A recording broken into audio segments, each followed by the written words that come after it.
Welcome, low ego action heroes. This is Debbie Levitt from DeltaCX.com. We're a full service CX and UX consultancy. And welcome to Friday Reaction Stream, where we take a look at some things that you've sent in, and I just give my random opinions on these things. And let's see, we've got lots of stuff, and I do have to end a little early today, so I'll do my best to get through them. And if you send more stuff, deltacx.link/reaction, I will do it next week. Hello, Madalena. She says, looking forward to Friday giggles. I hope so. Some of this stuff was more cringy than giggly, I think, but we'll take a look and we'll walk down that road together. All right, let me get my screens ready. And let's see, I should be able to hit this button. Yeah? Is that showing my screen? And okay, great. So there's the chat room, there's me, there's the tip jar. And here's a private browser with all the things everybody sent today, and I'll do my best to get through them in less than 50 minutes since I have another call in an hour. Okay, so this first one is from Interaction Design Foundation, who, of course, the more I hear about them, the less I feel like I can recommend them. And also, seriously, are we still doing pop-ups for join the mailing list? Task-oriented people.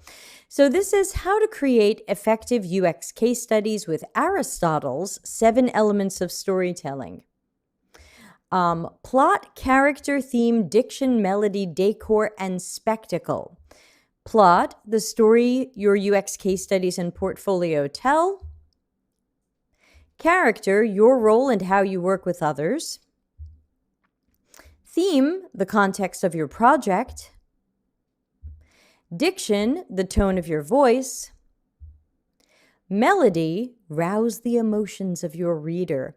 Not so sure about that one, but, you know, if your story's that good, maybe. Decor, the look and feel of your case study. And spectacle, the wow factor. It would be great if this person showed an example, but I think in general this makes sense. I usually tell people I'm looking for process and storytelling, and ultimately storytelling includes most of these. Hypothetically, storytelling is maybe all of these, plus process. So Larry says, it feels like a solution looking for a problem to solve. Yeah, and it's another one of those things where it's like, now what do I do? Because you've superimposed Greek tragedies onto UX portfolios. Does that help me? Look, if it helps you, and that's great. I find this a little bit weird. It reminds me of a line from Blackadder, which is one of my favorite British comedies. Madalena, do you watch Blackadder? Madalena is doing an IDF impression. Sign up for the mailing list if you want an example. And if you care about your career and this puppy. There's a line in Blackadder where a character says to another character, so you're saying that something you've never seen is slightly less blue than something else you've never seen.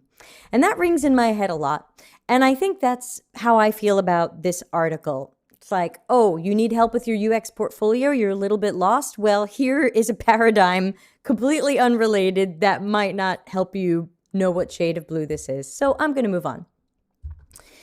Also in our bag of jerks trifecta is Twitter. And they're claiming that they're now going to warn you about the vibe of a conversation before you join in, because maybe you're joining in a heated or intense conversation. To me, I couldn't think of the word. I kept thinking astroturfing, but I know that's the wrong word. Does anybody know what word I'm looking for?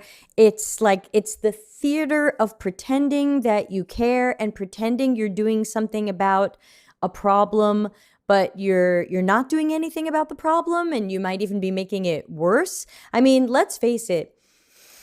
We all know how to get rid of hate speech and fake news and things like that on these platforms. And instead, we just keep dancing around it and saying, well, we'll tell you that the conversation might be heated.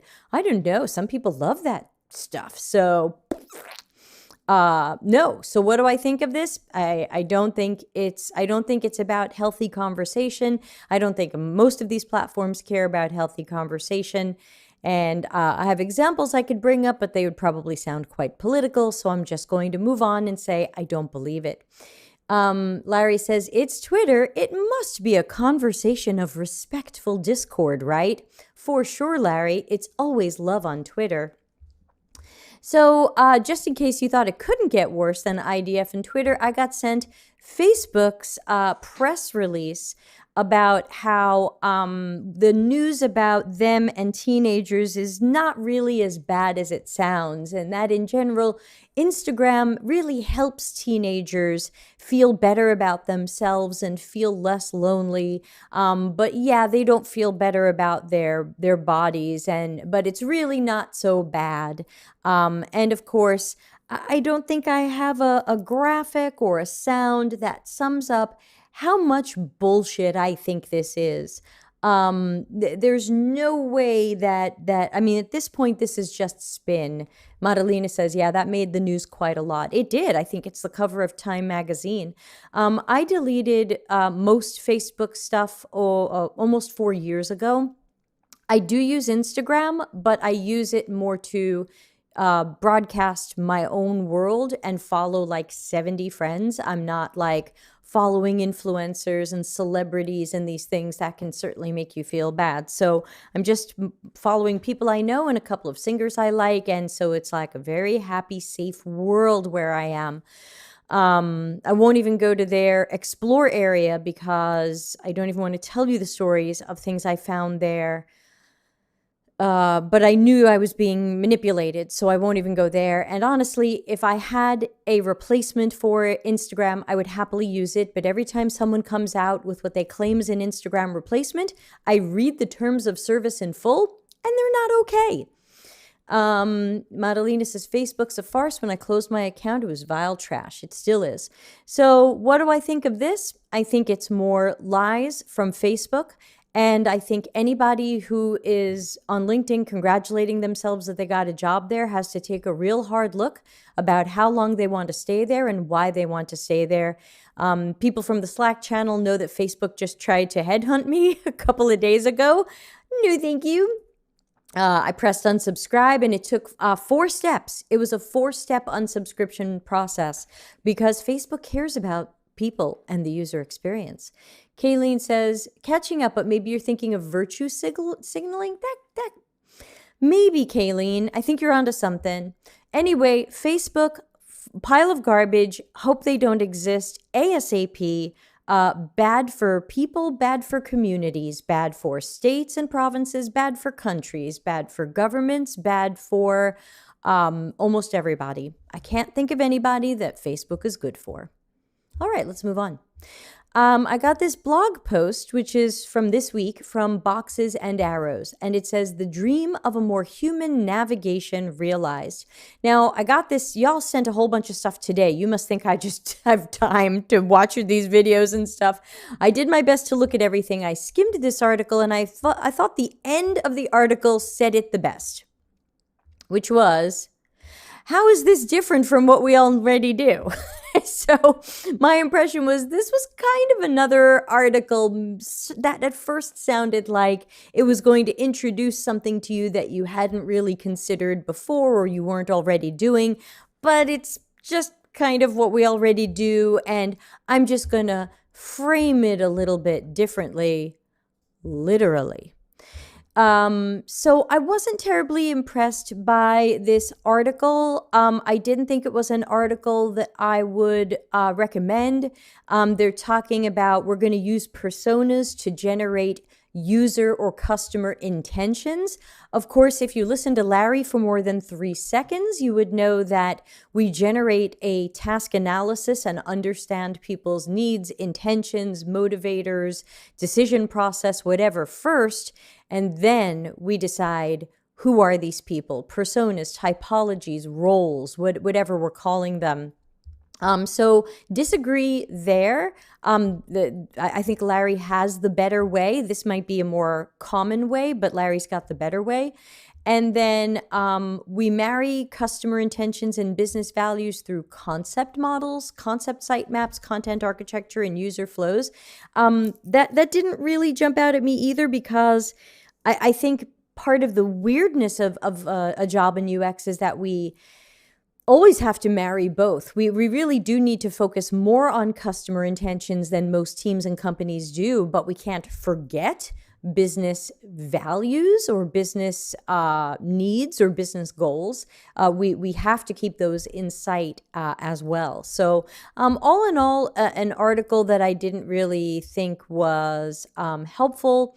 And they tried to bring in the movie Inception into it, which to me just has the potential to make things cloudier. It wasn't like that was a terribly clear movie that I didn't see, but I enjoyed the Ryan George pitch meeting on it.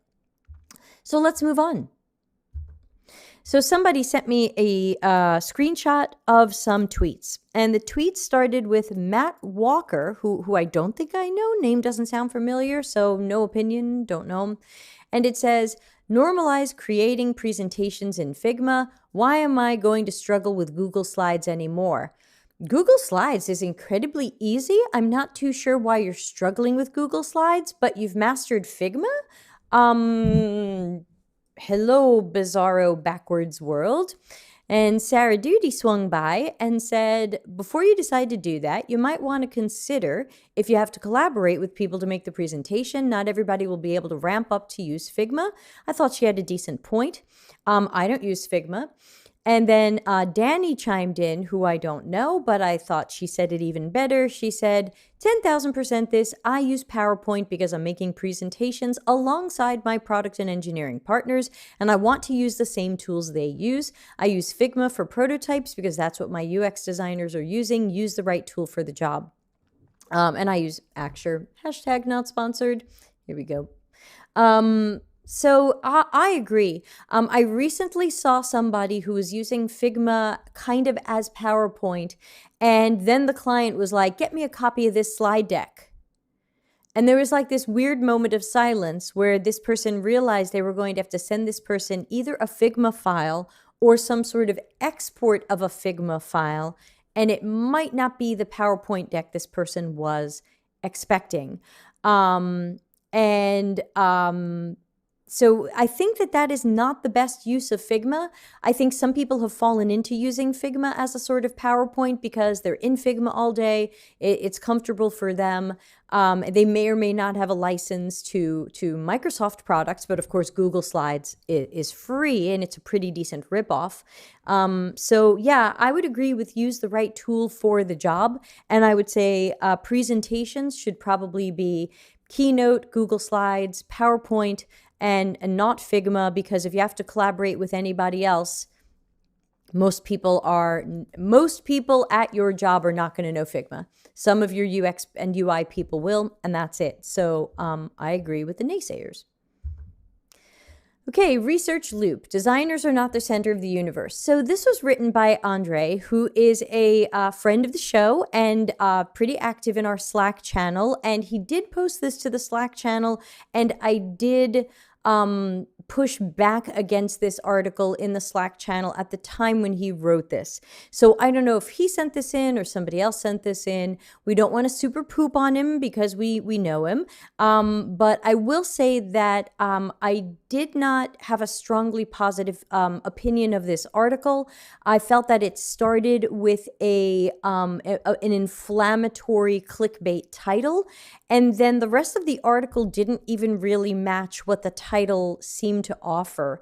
So, very quickly, it seems to be like that we have a stakeholder situation. Recruiters will ask you what you're doing in your job, and you can talk about a perfect process. I didn't really understand what he was trying to frame. I couldn't tell from the beginning of the article where this was going, because it starts with, how many times did you struggle to sell the need for UX activities to your stakeholders? Well, we all struggle with that, but what does that have to do with we're not the center of the universe? And that sounds like you're disagreeing with someone who said we were the center of the universe. I certainly haven't said that. So who are you talking to right now? And then I felt like the middle of the article went into a personal story from the author, and I didn't understand its relevance. And then not every UX activity is needed, which is true. And you don't have to say we're not the center of the universe. Not every UX activity is needed on every project. That's why we have to be strategic. Remember this guy? Strategy.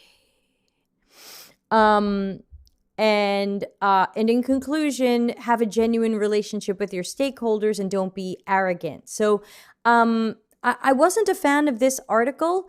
Maybe he's got other better articles, but we did talk about this one in the Slack channel at the time that he posted it. And I didn't think it was, I couldn't really tell what the point was. And as always, what do I go and do after reading this? Because the arrogant and cocky person thinks this isn't about them, and the not arrogant and not cocky person maybe doesn't want to read this because it isn't about them. So I wasn't too sure ultimately who this was for. Elena says, this is a great constructive critique. I need to send you the last article I published to learn how I can improve it. Please do. Send it to me in Slack or whatever you want to do. Someone in a LinkedIn group I was in posted an article a month or so ago, and it was unfortunately one of the worst articles I'd seen in a while. And he kind of ended it with, do you agree? And I said, well, I don't agree with like a single line in this. And he's like, well, where do you think I'm not right? So I shot a 25-minute video explaining. And then he was like, wow. And then he was like, oh, can I post this video publicly? And I'm like, no. And that's really weird. Why would someone want to publicly post a 25-minute video of me telling them why their article is not well written? Is that to make me look bad, or for them to share their personal article growth journey? I wasn't too sure, so I just took the video down. The title sounds contentious, right? It seems inflammatory, like, hey, dickhead, you're not the center of the universe. And I'm thinking like, I didn't, we're low ego action heroes over here. We didn't say we were. So who are you speaking to right now? So I think that's just an important thing to remember when article writing. You want an interesting headline, but be careful of clickbait, and then really decide up front, what is the key point I'm trying to make? And am I giving people a way to go and do something after reading this? And I think those are just important writing techniques, but that's my opinion. Next. This says product talk. I'm not familiar with this. This is from earlier this year. Looks like a blog post. And it says, why there's no single right way to do discovery part 2. Okay, well, I didn't read part 1. And off the bat, I can certainly agree. There's no single right way to do anything in UX. There's lots of different methods. Methods have to be matched up to the project, the users, the context, the time frame, the budget, the outcomes you're looking to have. So yes, for starters, there is no single right way or silver bullet. So at least we can agree on that. What's she going to say? I didn't even skim this earlier, and it looks really long. So this is one of those things where I wish somebody had told me what I'm reading for. Was this the email that somebody sent me? No, this was okay, someone sent me, we'll look at that later. I did not have time to skim this. So if you sent this in and you're watching live, can you tell me what I'm looking for? Encourage teams to discover opportunities through continuous customer touch points. Well, that's part of CX for sure, and it's part of UX usually. This is really long, y'all, because it's a transcript of a video, I think. Don't use interviews to vet solution ideas. We're looking to generate opportunities, understand customers' context and what's happening in their life. Again, I may or may not agree with her methods, but that sounds right. How do you choose the customers you interview with? Any customer. Power users, first-time users, active users. And of course, Larry and I would tell you also get non-users. Get people who could be in your company's target audience but aren't your customer, so we can learn maybe why they don't use you.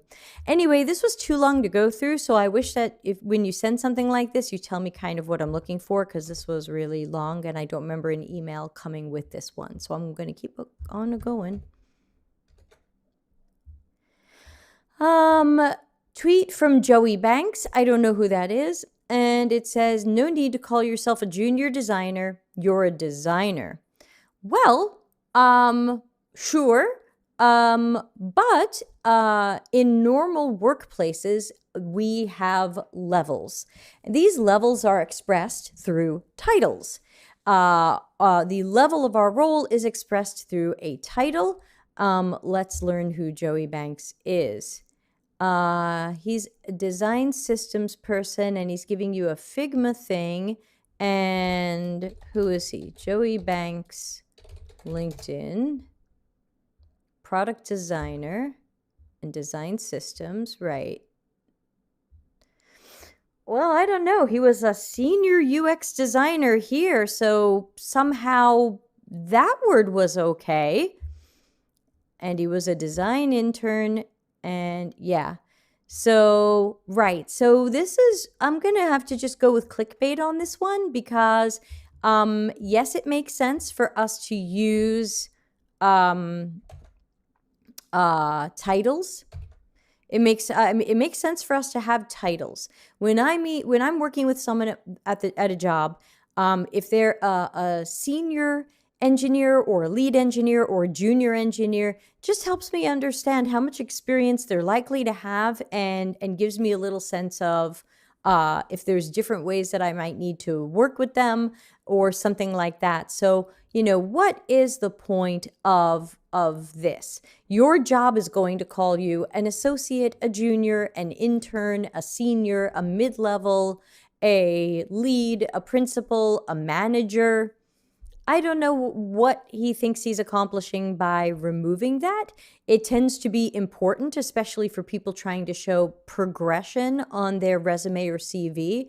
Like, hey, I was an intern, then I was a junior, then I got promoted. I remember seeing jobs a few years ago where they were like, we expect to see a UX designer who's been promoted at least twice. Like, they almost didn't care how many years of experience you had as long as you've been promoted before, because then they assumed you were good at this.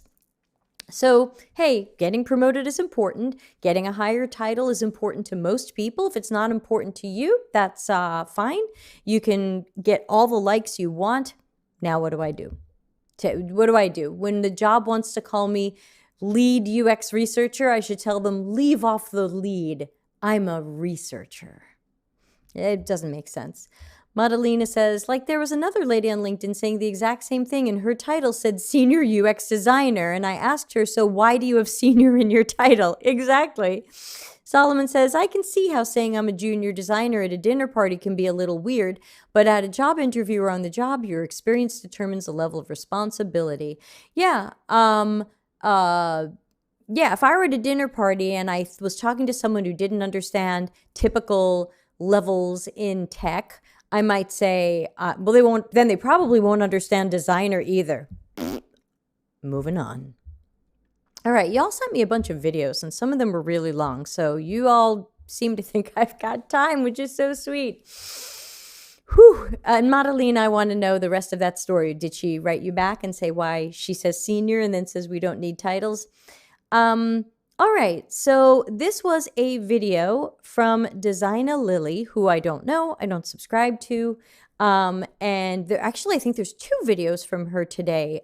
So somebody is getting into Designa Lily, or she's sending them to me and wants to know what I think. Who knows? Basically, this is one of your typical videos, which is what's the difference between UX and product design? And she basically says that a product designer is working with product managers to check for product fit and like, are we building the right thing for people? And then UX people are more about usability.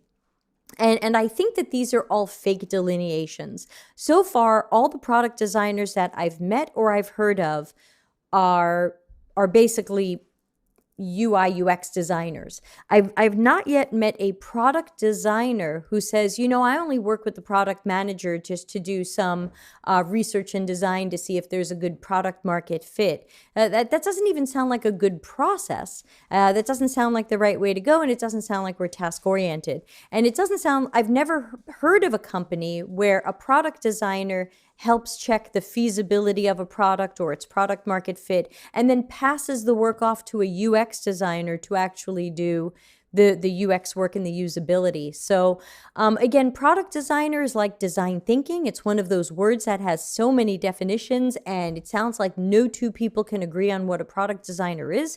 But in my opinion, so far I have found that product designers are generally visual designers and UI designers who like making wireframes. They typically don't do research. They're typically not being tremendously analytical. Typically, they are just doing wireframes and prototypes. And sometimes, again, depending upon the work environment, sometimes they're not problem finders or problem solvers in that Don Norman-y sense. They are making wireframes and prototypes. Madalena says she left a super long response trying to move the conversation onto generalized statements such as, call yourself how you want, I was just saying. Hilarious. So this is another fight that I really hope we stop having, the whole what's a UX designer and what's a product designer, because all in all, right now, they're mostly both terrible jobs where we're mostly expected to be order takers and we're mostly not given time or autonomy or a lot of the things we need. So I would say, again, what's the point of all of this? There's no point. If you want to know a product design job or a UX design job, read the job description. The job description will tell you if this is a job where you are partnering with a product manager to help them find product market fit, or if this is a UX job looking for user-centered design, human-centered design, and some or all of the journey here. Check the job description. Doesn't matter what she says. Doesn't matter what I say. Whatever the job description says is how that company defines these, and that's what you got to go with until these become standardized, because they're not. Okay, next, someone sent me another video from the same person. This was 25 minutes long, and let's just say I didn't watch this. I skipped around it here and there, and basically it was her doing a whiteboard challenge to show you how she does a whiteboard challenge. But let's read the email that came with it, because that's where this gets really interesting. So I hope the person who sent it anonymously doesn't mind me reading the email. It says, I'm a bit confused by this. So first, let's give you the thing. So believe it or not, this is a design challenge where she is being asked to create an app for design thinking facilitators. I shit you not. She's being asked to create an app for design thinking facilitators who get into a design thinking workshop and evidently can't remember exactly what to do and when at different parts of the app. So you can see I'm 17 minutes in. You can see she's written problem, make an app to teach how to use design thinking. Companies send people to do design thinking, not clear how to use the tools, and they want like a little pocket coach to help the design thinking facilitator remember what to do. Now, obviously, I could go on and on and on about what I think about this. Like, really? You're a design thinking facilitator and you can't remember what to do and you're going to pull out an app to remind you? This doesn't seem like a real problem. And if Larry's still here, he's probably typing that right now. So, this didn't make sense. So here's what the email that I got says. I'm a bit confused by this. The client said that the app would ideally be used by the designer who took the design thinking bootcamp within the context of a design thinking meeting where they've forgotten what they're meant to do next. So essentially, the app would jog their memory and help them remember what to do next and help to explain it to the room full of non-designers with prompts within the facilitation meeting itself. The client even mentioned, and by client, it's an off-camera voice who's giving this person this whiteboard challenge. The client client even mentioned, it takes too long to look through all the notes on Google Docs. We're trying to find a way to keep things flowing within the meeting. Usually when they're in front of a room full of people, they need to pull out the mobile app quickly. So I'm assuming this is the key scope, the key constraint, and the key use case for the app. But she started off the wireframes by exploring the idea of creating an app for non-designers instead, unrelated to the main design problem, the main persona, and the main use case scenario. Then she started exploring concepts for a more holistic educational app where people can learn by watching videos, book a session with another experienced UX designer. But surely such a feature wouldn't be quick enough within the context and constraint of a meeting where the trained design thinker would be feeling flustered and unconfident that they forgot what to do next and need a quick memory refresh. Wouldn't she be penalized for wireframing a feature that would be unusable in the main use case scenario and constraints that the client wants the app to be built for? Pulling the app out during a meeting to remember what to do next quickly in order to not lose confidence in front of non-designers and keep the meeting flowing. Thing is, she did end up creating a solution for the main use case scenario in the right-hand wireframes under quick access to steps. And I completely understand how the first two ideas could be useful in learning the bootcamp content over a longer period of time. The case studies and connecting with others was a great idea, but I'm wondering why the key use case scenario of using the app wasn't addressed first, and whether we should feel encouraged to address ideas outside of the scope of the main design problem and constraints of the key use case scenario during the brainstorming wireframing aspect of whiteboard challenges. TLDR, would she be penalized for exploring and suggesting other ideas first that are not related to the main design and constraints of the key use case scenario in whiteboard challenges? Beautiful email. Person who sent this. Wow. Really excellent and really excellent summary of things happening in this video. You can see she's wireframing. Excuse me. Fast forward to more wireframes. And so on. So would she be penalized for exploring a bunch of wrong things? Now, I don't do design challenges. In the rare times where I have been a part of an interview where a design challenge was included, because I have been a part of those interviews, basically, again, I'm looking for process.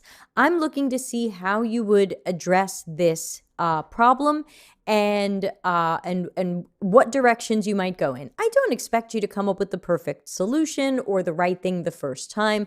And in general, I think design challenges and whiteboard challenges are garbage because they look at what can you guess at without proper context, without research, without proper understanding of a lot of things. You're just going by what a stakeholder said we need. Hey, they said we need an app to help design thinking facilitators. And my thought was almost every design thinking facilitator I've ever seen has a laptop, and the laptop is open and they've got access to notes and steps and reminders. Why don't you just make like a checklist for them? Why does it have to be an app? So again, it's a bit of a fallacy there. Kayleen says, can we read the video description? Sure. It was mostly the client and I came up with the same idea. Book a whiteboard challenge workshop with me. Let's see what she charges for that. Whiteboard challenge workshop. $800 for 1 hour and 15 minutes.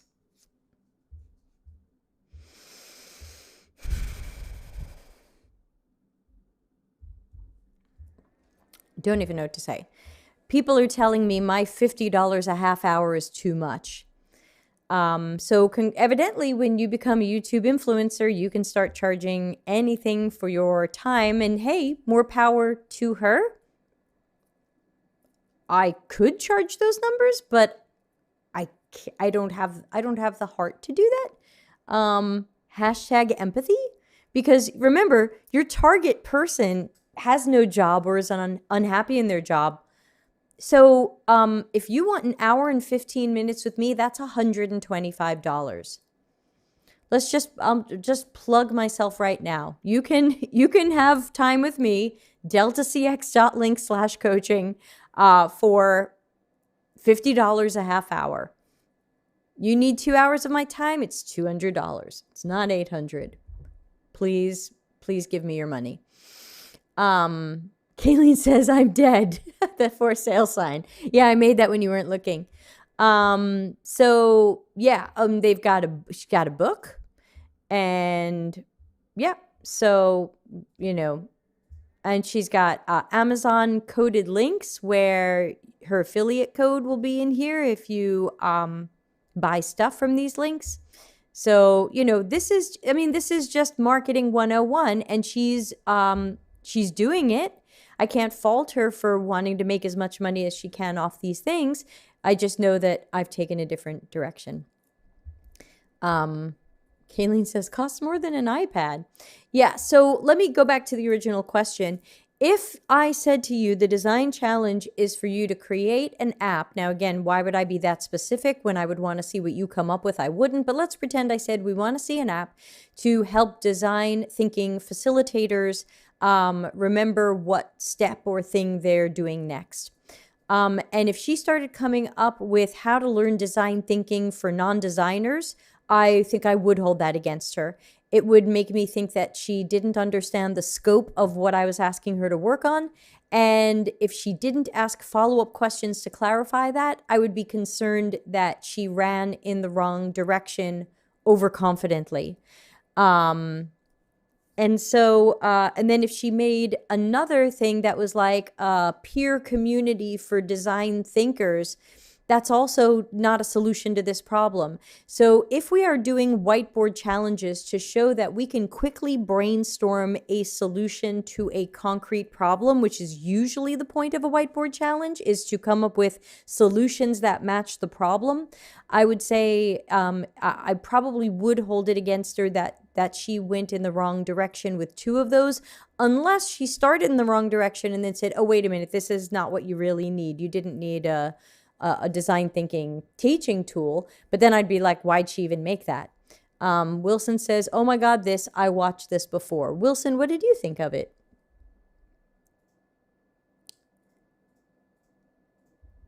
Sorry, I'm getting spam text messages. That's enough time on her.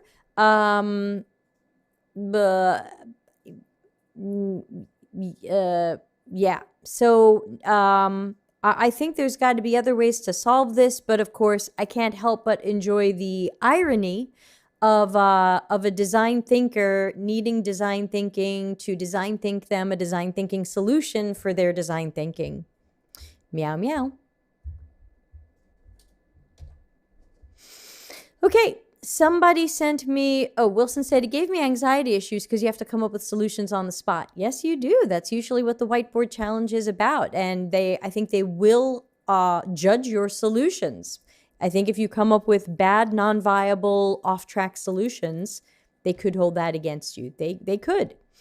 Okay, so this is Iona, if that's how she says her name. I'm not familiar with her either. Obviously, these are not YouTubers I follow, and in some cases, you all send in me these videos or the first time I'm hearing from them. However, I did skip around this video a little bit, and she did seem to have a nice video. This was a video she was directing at UX Bootcamp students, and she talked about some of the things she sees bootcamp graduates doing wrong in UX research. And I skipped around it a little bit. Here you can see she's using chaptering, so you can see she's talking about doing research for the sake of doing it, like well, you know what I'm talking about. Madalena says, wasn't the whole creativity thing about not getting ideas on the spot in front of a committee? Festus says, aren't we going out dogs today? I'm not bothering with dogs today. Actually, she can have 4 dogs because I watched a little bit of this and I thought she was making good points. So 4 dogs for her here. She talked about these are some boot camp mistakes, doing research just to do it, like why are you doing it, no strategy, not understanding your goals, not matching the methods to what you're trying to get, common mistakes in persona research, poor sampling strategy, research questions versus interview questions, trying to solve too many problems, and biased questions. And again, I only skipped around it and I didn't watch the whole thing, but I thought she made some good points. Wilson said, "Oh yes, she made some great points and really hit home with my experience with boot camps." Yeah, so I would probably recommend this video. I haven't seen any of her other videos, so I can't speak to anything else this person is saying. But I did notice that she too has a link to a Calendly where you can get private coaching. So who wants to guess what her hourly rate is? What do you think it costs to get an hour with? She's a senior UX researcher at Google, and she's doing all of the same, coded Amazon link things. Wilson says, especially when she brought up doing research because you just want to check something off the list of things you learned to do. Yeah, I agreed with her there too. All right, now that your guesses are hopefully in, let's see what it costs to get an hour with her. Maybe this one? Interview strategy consultation. $280 an hour. If you like her and she's worth it, then she's worth it. That's the foundation of economics. Things are worth what you decide they're worth. So Wilson says $1,000 an hour. Madalena says $1 million. Yeah, so again, sorry to promote myself, but to try to make it more affordable to everybody, I'm charging $100 an hour. If you want to hear from her because she's at Google or she's way more attractive than I am, you can certainly talk to her. But if you don't mind an old grizzled person like myself, you can save a little money. Totally your choice. Okay, we've got, we already saw Joey, and this is the last one. I have no idea why somebody sent me this, but it was a download of a TikTok video where this guy says, when I feel like giving up, I remind myself what I'm working so hard for. And then what he ends up doing is clicking the plus button on LinkedIn to add another job to his LinkedIn. And then he seems happy. I'm not too sure what there is to react there. So, question mark dogs? Elena says, and here I am offering coffee chats for free. Missed the gravy train, I guess. Yeah, I do 15 minutes free once. Like you can book me once for 15 minutes for free. I usually give people a little extra time over the 15. But after that, I do charge for my time, 50 American dollars for a half hour. I don't think it's a gravy train. I have had people yell at me recently who are also coaches who charge money and they said I'm too cheap. I'm not stealing their clients, so I don't know why they're so mad, but I would rather be more affordable to people. And even so, I'm still not affordable to people who live in certain countries where the value of the currency doesn't make sense in American dollars, like South Africa or most of Africa or India. The currency conversion there means even my $50 a half hour is totally unaffordable, and there's not much I can do about that. Elena says, look around LinkedIn and Twitter. There are lots of researchers out there offering help for free. That's true. Depending upon what you're looking for help for, there are definitely mentors who are offering help for free. Again, I try to give people a short coffee call for free, but then if you really want me to do something or review your work and things like that, I do typically get paid for that.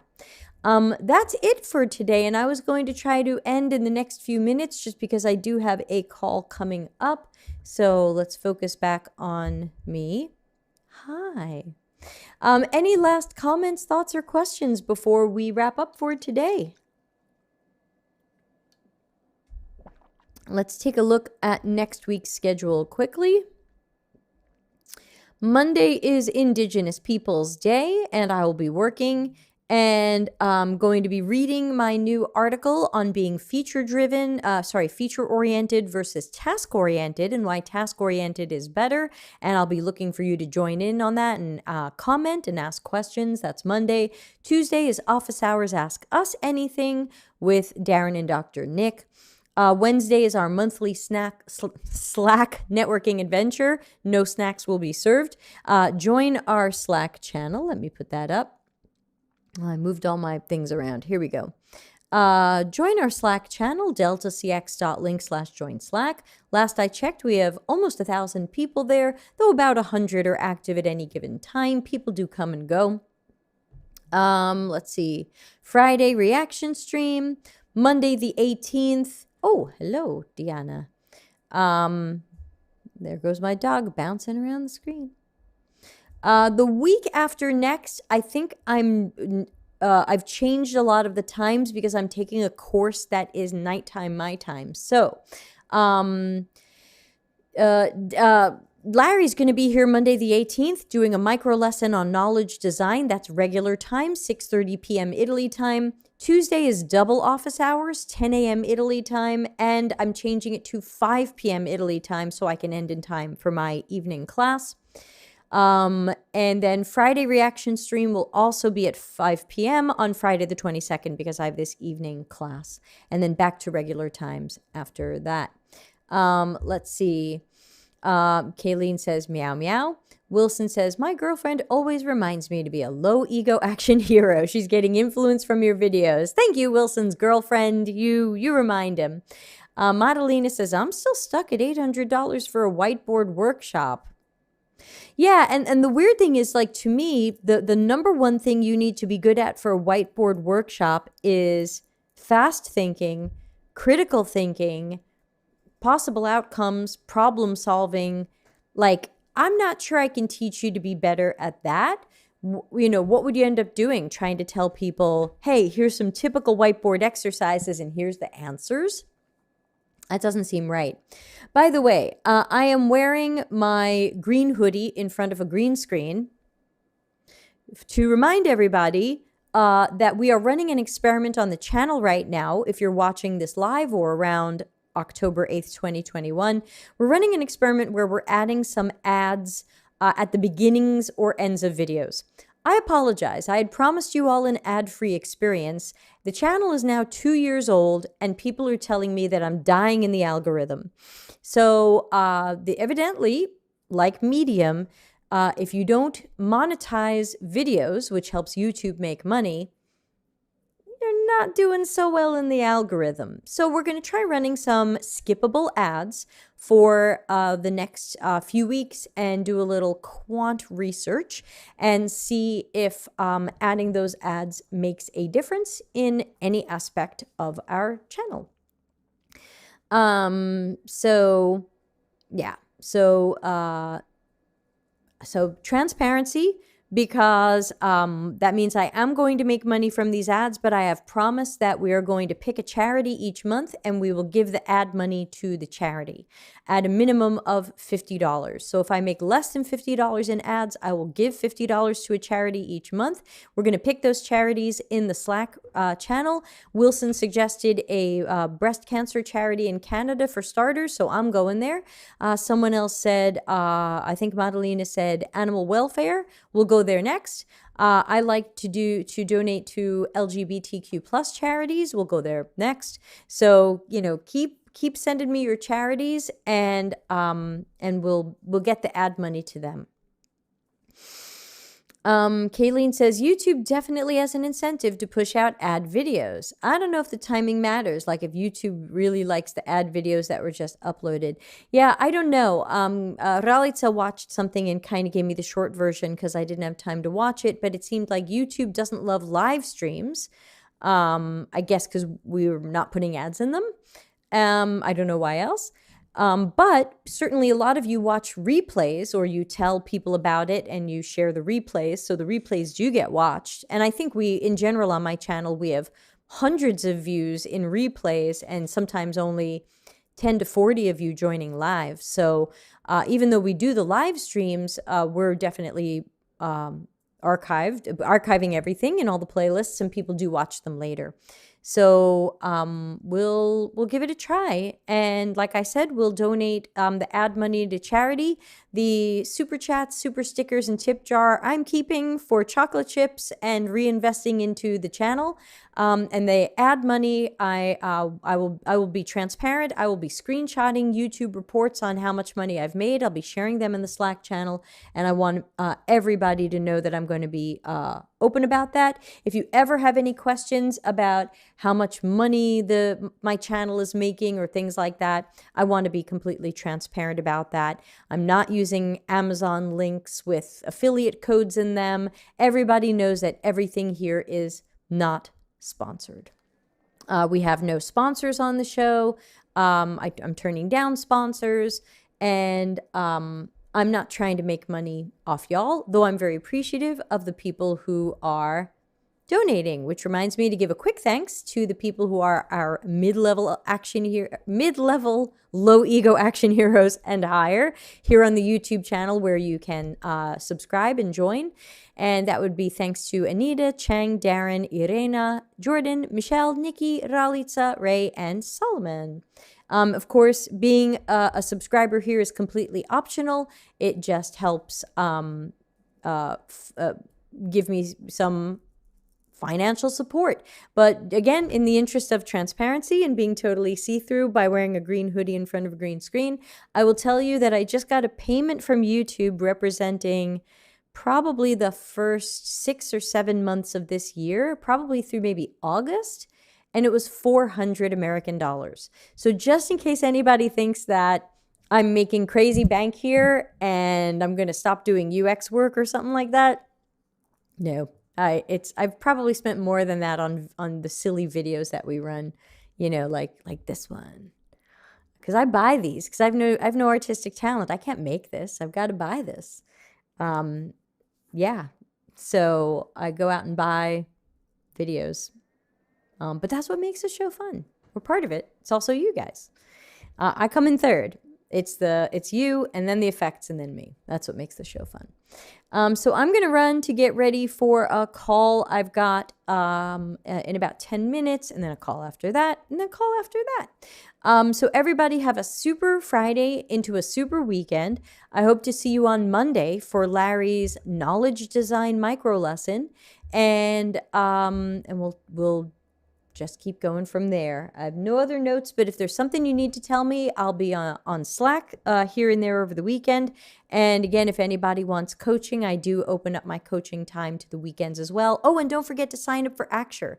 I'm going to be teaching Axure in December, and it's only $75 for a 2-day course that I used to charge $900 for. So again, another example of I'm just trying to give this to you guys at a price you can afford.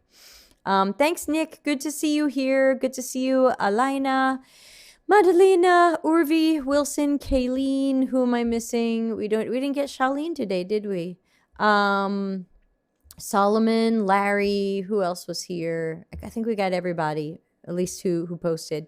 Be well, wear lots of masks, and see everybody on Monday. Bye. Customer centricity as business intelligence. Visit deltacx.com to learn why we are